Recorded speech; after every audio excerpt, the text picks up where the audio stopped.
کلکتہ کی بھی ایک لڑکی اسی جہیز کی وجہ سے بیچ دی گئی تھی حیدرآباد میں، آج سے 18-20 سال پہلے کا ذکر ہے۔ اس لڑکی کا نام تھا جمیلہ، معلوم ہے آپ کو؟ جس کی شادی لگ جاتی تھی، جس سے 1 مہینہ جب شادی میں رہ جاتا تھا، اس لڑکے کے پاس سے لسٹ آ جاتی تھی، اتنا جائز نہ ہونے کی وجہ سے رشتہ ٹوٹ جاتا تھا۔ 8 رشتے، 8 بار رشتے ٹوٹتے ہیں۔ پھر حیدرآباد سے کوئی لڑکا آتا ہے اور اس نے سنت کے مطابق شادی کرنے کا وعدہ کرتا ہے۔ لڑکی کے باپ کا نام ہے سلیم۔ کہا گیا بھائی جب تمہیں سنت ہی کے مطابق شادی کرنی ہے، جہیز لینا دینا نہیں ہے تو آج ہی کر لو۔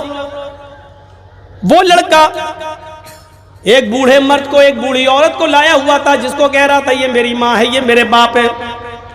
اسی دن نکاح ہو جاتا ہے اور ٹکٹ بنوا دیے جاتے ہیں، اور 2-3 دن کے بعد لڑکی اس لڑکے کے ساتھ رخصت کر دی جاتی ہے۔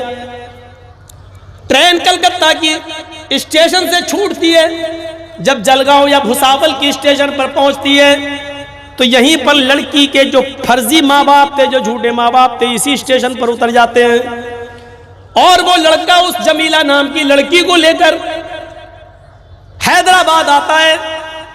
8-10 دن اس لڑکی کے ساتھ رہتا ہے۔ لڑکی اس کے ساتھ بہت خوش تھی، لیکن 10 دن کے بعد اس کو گھمانے کے مانے آؤ میں حیدرآباد دکھاؤں، اپنی بائک پر بٹھاتا ہے اور اس لڑکی کو لے جاتا ہے۔ سودے بازی اس کی پہلی ہو چکی تھی۔ حیدرآباد کی ایک 5 اسٹار ہوٹل میں لے جا کر اس لڑکی کو 20,000 روپے میں نیلام کر دیتا ہے۔ اس زمانے میں 20,000 کی ایک ویلو تھی۔ اب اس کے پاس گوشت کے بھوکے شکاری آنے لگے۔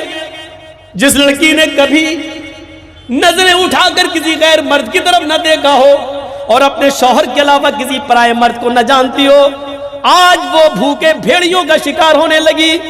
ہر آنے والے کے سامنے بھیک مانگتی، اس کے پیروں پہ گرتی، ہاتھ جوڑتی۔ لیکن جس نے 2-2, 3-3, 5-5 ہزار روپے دیے پوری رات کے، وہ کیسے چھوڑ دیں گے؟ ہوٹل کا مالک الگ سے مارتا، لیکن 5 انگلی برابر نہیں ہوتی۔ ایک دن اس لڑکی کے پاس کوئی مسلمان بھی چلا آیا، گیا تو تھا کسٹمر بن کر، گیا تو تھا اس لڑکی کے جسم کو پانے کے لیے، لیکن یہ اس کے سامنے بھی گڑ گڑاتی ہے۔ اس کو اس کے اوپر رحم آ جاتا ہے اور کہتا ہے تم میری بہن جیسی ہو، مجھے اپنی پرابلم بتاؤ۔ اس لڑکی نے پوری پرابلم بتا دی۔ اس نے کہا ٹھیک ہے میں جاتا ہوں یہاں سے، صبح میں کیس کروں گا، تمہارے ماں باپ کو میں بلاتا ہوں۔ اس لڑکی نے کہا یہ غلطی مت کرنا، میرے ماں باپ کو اس کی بھنک بھی مت لگنے دینا۔ میرے بھائی اگر کیس کر دیا یا میرے ماں باپ نے کیس کر دیا تو میرے ماں باپ کے پاس اتنی زمین و جائیداد نہیں، اتنا گھر مکان نہیں، جب تک وہ اس مالک سے مجھے چھڑائیں گے تب تک وہ سڑک پر آ چکے ہوں گے، بھیک مانگنے لگے ہوں گے۔ تم ایسا نہیں کر سکتے ہو۔ میرے بھائی ایک کام کرو، میں ایک لیٹر لکھتی ہوں، اس کو میں چپکا دیتی ہوں، ایک لفافے میں بند کر دیتی ہوں، اس کو امانت سمجھ کر میرے گھر پہنچا دو، اتنا پیسہ تم خرچ کر لو اپنی طرف سے، یہ تمہارا احسان ہوگا میرے اوپر۔ اس نے کہا کوئی بات نہیں، تم ایسا کر دو۔ اس نے رات کی تاریکی میں لیٹر لکھا، لفافے میں بند کر کے اس کو چپکا دیا اور کہا خبردار اس لیٹر کو پڑھنا نہیں ہے، میرے باپ ہی پڑھیں گے۔ وہ لڑکا جب اس لیٹر کو لے کر حیدرآباد سے کلکتہ کی سرزمین پر آتا ہے، باپ کے دروازے کو دستک دیتا ہے، دروازہ کھولا، باپ نے پہلا لیٹر بیٹی کا دیکھا، اپنے محلے کی سہیلیوں کو، جو اس لڑکی کی سہیلیاں تھیں ان کو بلایا، ہو دیکھو تمہاری سہیلی کا، جمیلہ کا لیٹر آیا ہے۔ ساری لڑکیاں سہیلیاں جمع ہو جاتی ہیں اور باپ لیٹر کو کھولتا اور پڑھنا شروع کر دیتا۔ پیارے ابو جان السلام علیکم، امید کہ آپ خیریت سے ہوں گے، میری خیریت کا اللہ نگہبان۔ میرے ابو آپ نے میری شادی سنت کے مطابق کرائی ہے، آپ کو بڑی خوشی ہوگی اور ہونا بھی چاہیے کہ آپ کو ایک فرشتہ صفت داماد ملا ہے۔